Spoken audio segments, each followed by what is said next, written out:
وقالت اليهود ليست النصارى على شيء وقالت النصارى ليست اليهود على شيء وهم يتلون الكتاب كذلك قال الذين لا يعلمون مثل قولهم فاللہ یحکم بینہم یوم القیامة فیما کانوا فیہ یختلفون۔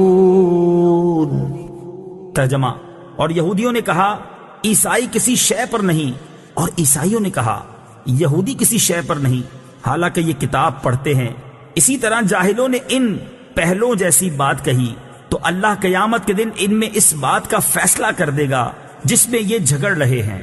قالت الیہود، یہودی بولے۔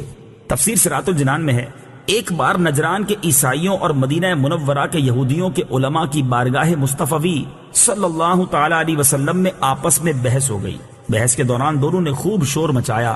یہودی کہتے تھے کہ عیسائیوں کا دین کچھ نہیں، اور عیسائی کہتے تھے کہ یہودیوں کا دین کچھ نہیں۔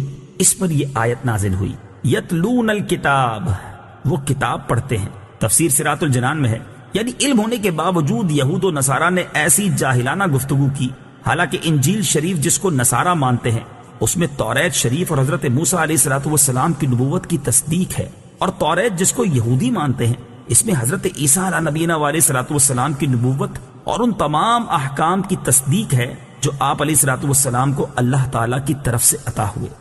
قرآن پڑھ کر عمل نہ کرنے والے مسلمانوں کو تنبیہ۔